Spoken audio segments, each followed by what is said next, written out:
Pluto is moving direct through Capricorn 28 for about a month. This is the symbol of a large aviary. Awareness of spiritual messages. For the seeker, life can have a very simple directedness, overcoming struggles repeatedly and enduringly until we reach the goal, realization. It seems unattainable and almost fanciful that we could ever actually reach the mountain top. Yet the day comes when we do. It is inevitable if we stick at it long enough. And then the peak experience that we first had on reaching the top is replicated over and over. The peak becomes a plateau, and somehow we lose the thrill of attainment. Yet we find ourselves flooded with many realizations, the inner voices of spirit, who have learned to hear correctly. So we need to train ourselves to find intuitive clues and signs by expecting them. Awareness of signs and subtle metaphors in life.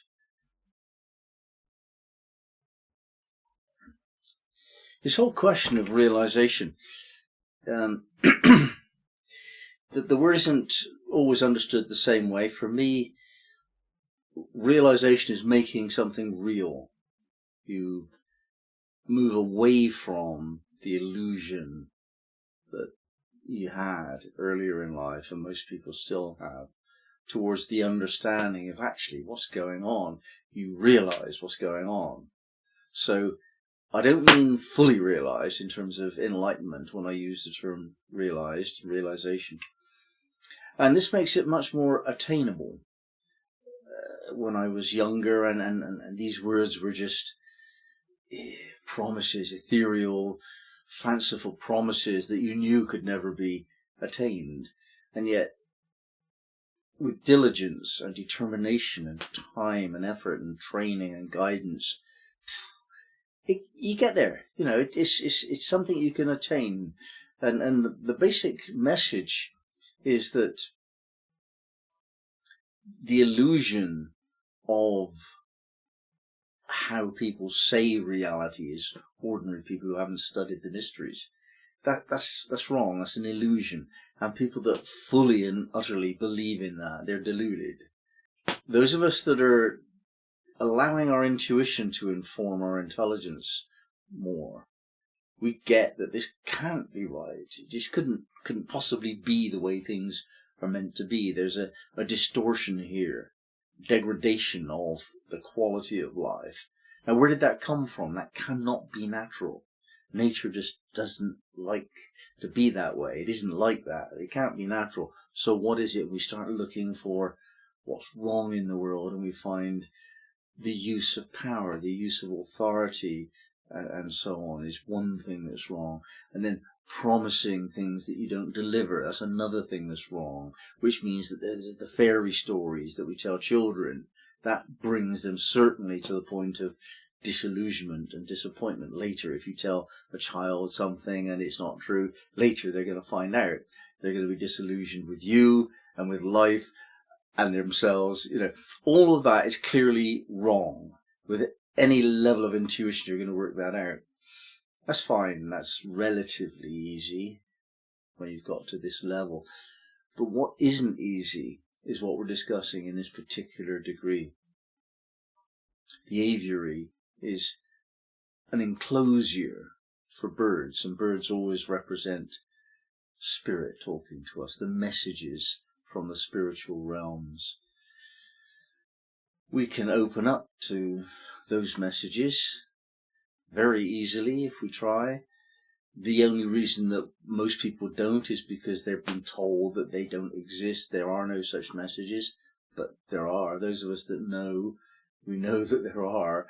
And yet they very often come not as auditory experiences. They come as visual metaphor quite often, or other clues, synchronicity and so on. These are the messages from the spiritual world. The spiritual world cannot talk our language. can't bring its voice to bear on a situation. This is what makes life physical, is the vibration, the voice. The spiritual realms have to use different methods to communicate messages.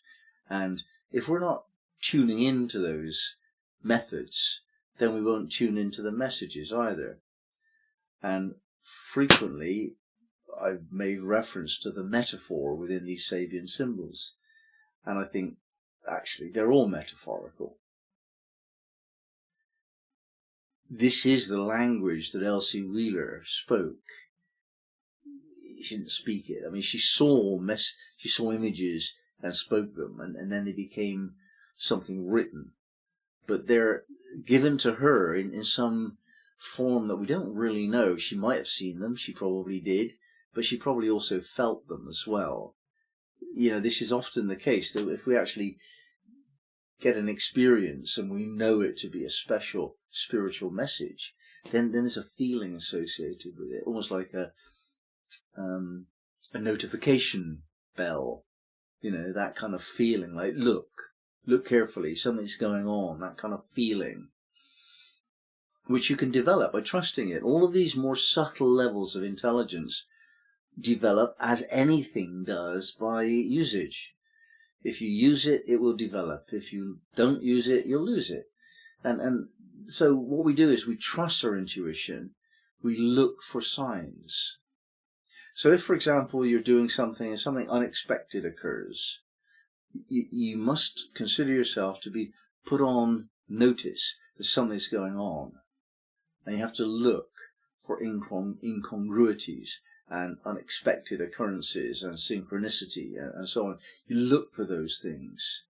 And just because you see something unusual or coincidental, that doesn't make it spiritual.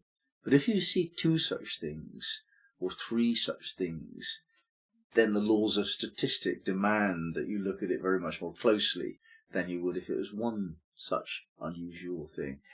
But actually, that's a secondary way forward for me. To me, that there's a feeling associated with it, a bit of information from the spiritual realms. It's just really clear to me that something is speaking to me from another dimension. And I guess it wasn't clear at one point, and then it became clear that that could exist, and I started to look. And as I started to look, of course, I started to find. And that relationship between my ability to hear and their ability to communicate was developed, and it grew. And now I'm fairly convinced that any number of beings, disincarnate beings, are communicating with me and through me. I don't doubt it, because what comes from me, whether it's spoken words or the pen when I'm writing, very often I'm surprised, it's coming through me, and then I have to look at it. So I've opened up to these messages in a way that each of us can. And the suggestion when Pluto goes through here is of this particular facility of human species is emphasized quite strongly. Pluto's there. There's a transformation occurring. So during the next month, we may well be able to open ourselves up to the messages that relate to Pluto, bearing in mind that it's just about to go into Aquarius. So Pluto is starting to feel quite excited now. It didn't go backwards until it has been into Aquarius. So this is a very, very Capricornian type of Pluto that we're looking at here.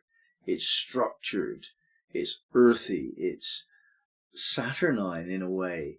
That's the kind of Pluto that we've got right now. And that changes in March. It gets to be an Aquarius type Pluto from then on. So right now we're experiencing a very Capricornian attitude to the transformation of ability to open up to spiritual messages. So what does that mean for you? Well, Pluto very often means commitment. Have you made such a commitment to open yourselves up to this world? Big question, this one. I've met lots of people online who consult for horoscopes and so on. Most of them would say they're awakening spiritually. It's almost certain that they are, one way or another. And yet, of those people that have started the spiritual journey, how many of them have prioritized it?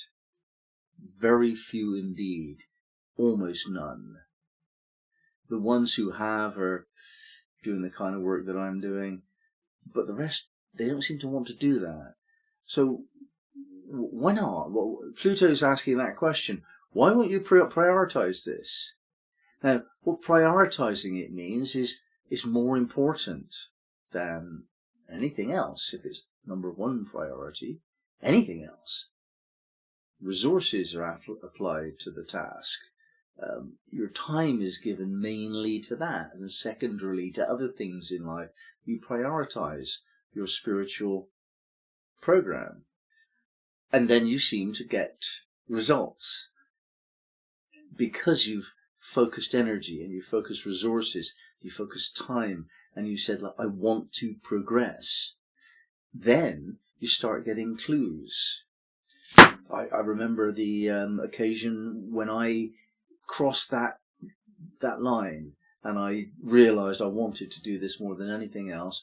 I was subject to a flood of messages from the beyond in different ways, and I met different people who had something to say to me. That was another way in which the messages come to me. It doesn't have to come from the birds. It can come from people. Of course, that's usually where messages come from. And that's going to happen continually, isn't it? We're going to listen to people. And yet the way they say what they say will attract our attention differently. How they present it, the tone, the seriousness, the appropriateness, the timeliness of it. Whenever some advice comes into your life which just seems unexpectedly timely because it fits with your thinking, then it's probably a result of your thinking. You've probably attracted that message into your life because you needed to hear it, wanted to hear it. So I think when Pluto's going through Capricorn 28, we're put on notice that the time has come now to make a commitment to open up to spiritual messages. And that means prioritizing things differently, sorting your life out so that you can progress spiritually. And it seems like a very appropriate time right now, because we can't get out of the situation that we're in as a species. This is irreversible. There has to be a transformation, a Pluto type experience. As Pluto is moving into Aquarius, we might expect that. We can't go back to how it was. It's not there anymore. It never could be. It never would be. It never should be. It's not there anymore. The past that we've left behind, it's gone. What we've got now is this strange new world that nobody really understands. The economy of the world is really important to everyone, because if it goes wrong, huge numbers of people migrate, and they need land that has been used for purposes that you've been enjoying. And there's tension, there's conflict very often, and saber rattling and threats of nuclear war. All of that changes the atmosphere in which we live.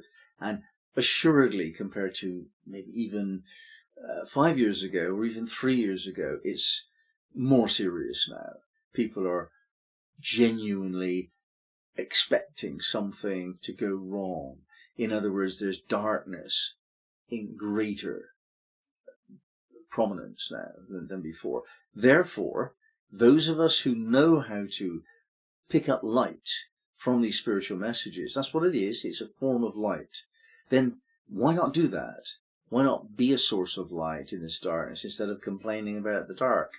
We light the candle.